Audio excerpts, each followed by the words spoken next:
we're going to do a quick how-to lesson to teach your students, or anybody for that matter, beginner, advanced, to turn the corner on their serve or to help them serve better. We run into a lot of problems with our own kids, as any coach will, trying to teach the serve. So if there's any questions that you have about any of the ideas that we have or what we try to make reference to or metaphors about, subscribe below, let us know.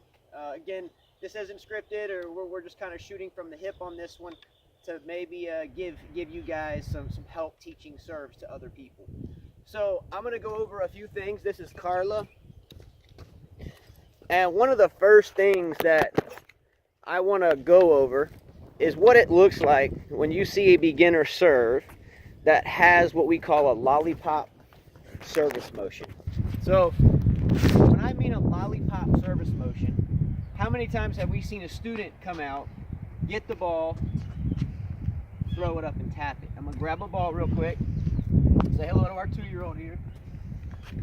So many beginners come out with what's called a lollipop serve. They're going to throw it up and tap the ball.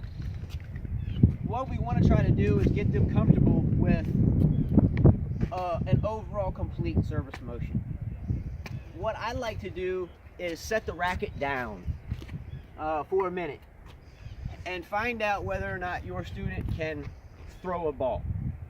Okay, that means not tossing the ball, but winding up and stepping in and throwing the ball. Why is that important? It's important because the service motion, in essence, is a throwing motion.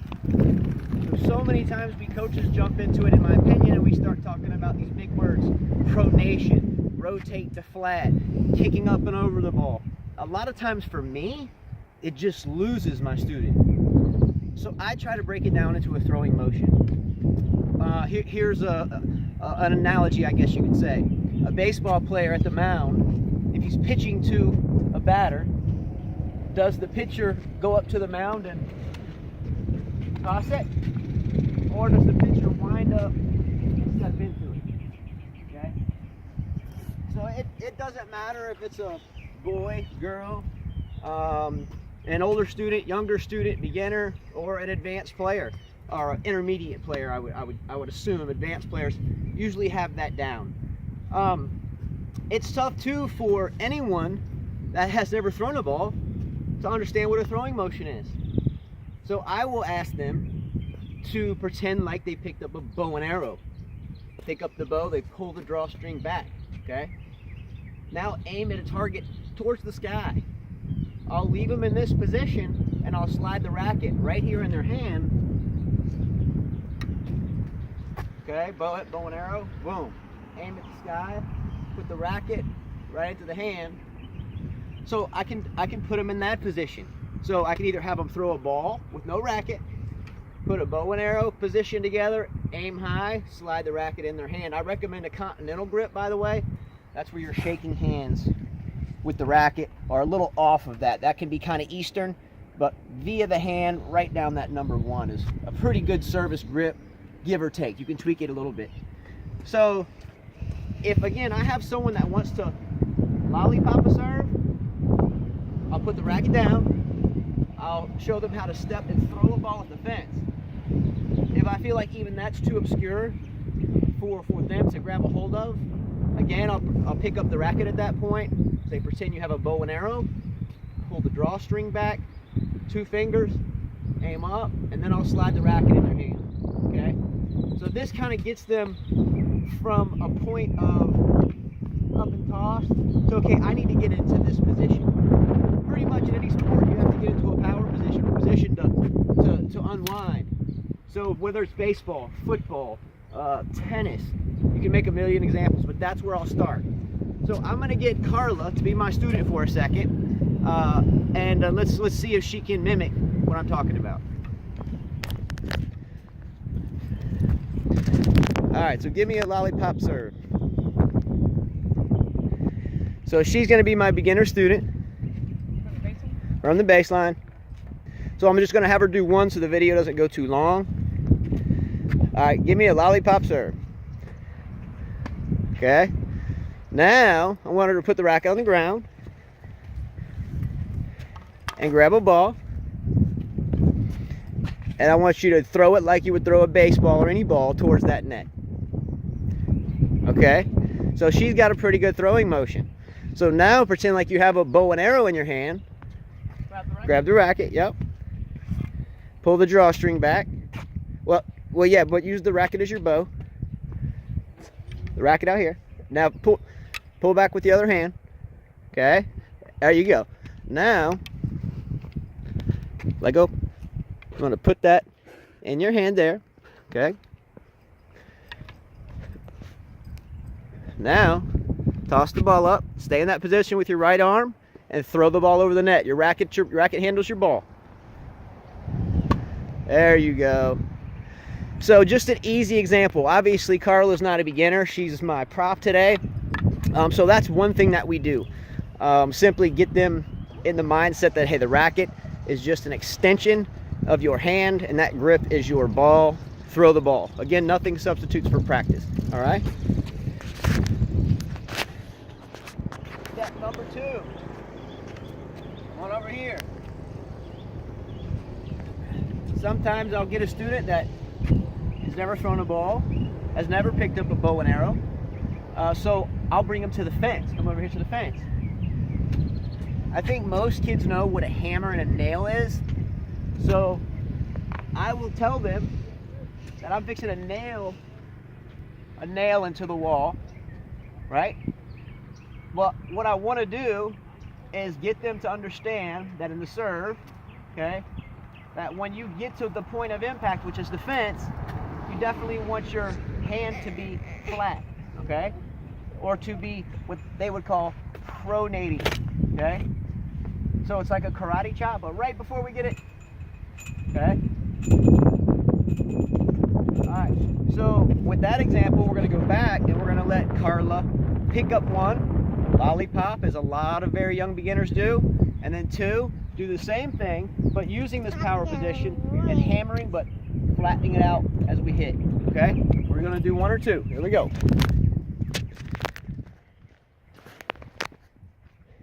All right, so I'll toss you the other ball. You just toss it up and give me a lollipop.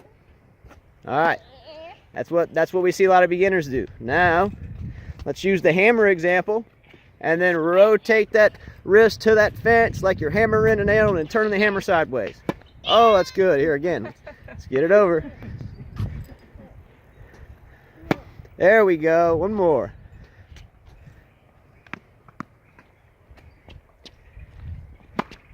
Beautiful, beautiful. All right, good job. All right, so we have our 2-year-old here today, so pardon that, but he's part of the team. So we have 3 ways where we can demonstrate the importance of getting the racket up and getting that ball, or your wrist rather, to pronate over, okay? The toss, and I'll run through this relatively quickly, is inherently important. What I like to do is, oh, where's my other racket? There it is, I get it.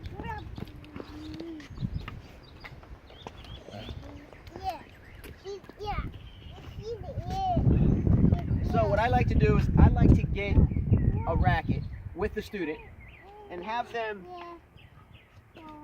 get good foot position, not foot faulting, not too far back, and get them simply to practice that toss, okay? I want that ball to come down near that racket or on the racket, okay? So this is a drill that you can do downstairs, inside, if your ceilings are high enough and parents don't get mad. On your own, rain, shine, whatever. And again, you don't even need a racket in your hand, okay? You don't even need this racket. You can just come over, okay, and practice that toss coming down in that area, okay? You don't want the toss back here, okay? You don't want the toss too far in front, okay? Practice getting that toss here, here, here. That's all you need to do, okay? It's another thing you can do to help with your serve. The toss is important. This is a theoretical point that I have. Foot dragging, okay? Foot dragging. There's a lot of people that drag feet in the pros and they're awesome. But for me, I have done the statistics of where I've had a student, and I'll pick on Carla here, that has served X amount of serves by dragging her foot, and then served the same amount of serves multiple times without dragging her foot. Her statistics went up exponentially. I'll explain. Okay? I don't know if you can hear me over there. So, here is an example of someone dragging their foot. Okay? Okay? That's foot dragging. Okay? Not foot dragging. Okay? Not foot dragging. You see players like Federer, let's say Feliciano Lopez. A lot of these players, you'll never see them move their foot. You'll see some of the newer generations, the Isners and the Kyrgioses and so forth, get here and then they.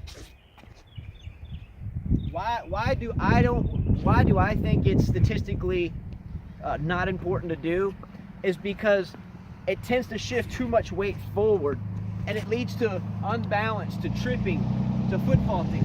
I don't think it's very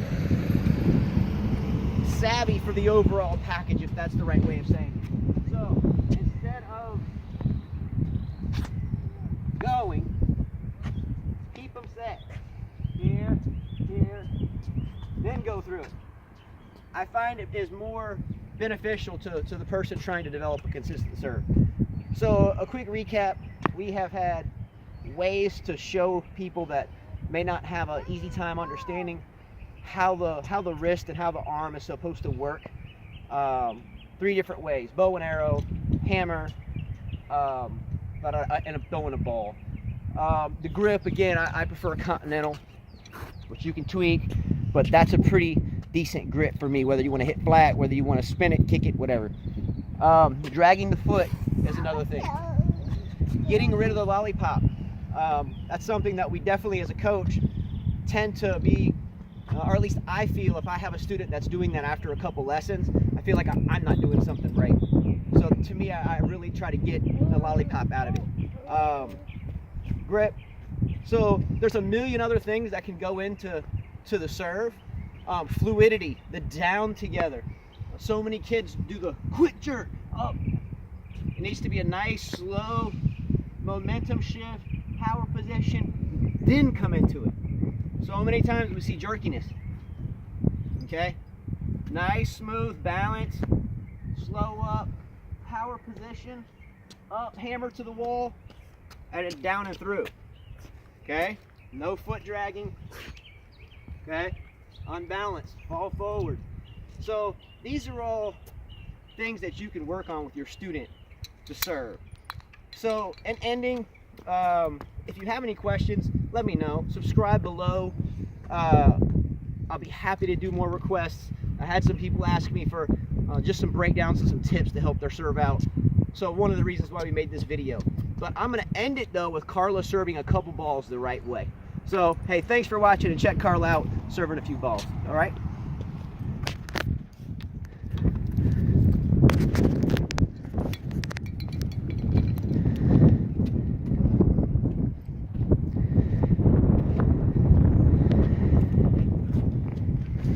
All right, so remember what we worked on. Don't drag the foot. Good knee bend, smooth motion.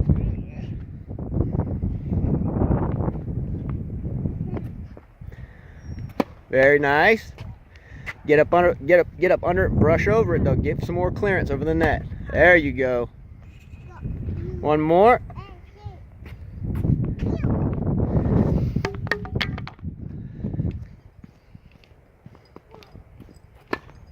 One more, gotta go in.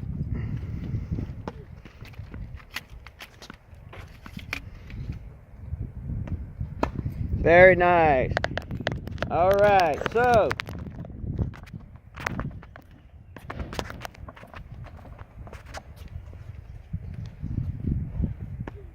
from us here at 5K Tennis, I hope you enjoyed the video. Let us know if you have any questions. Take care.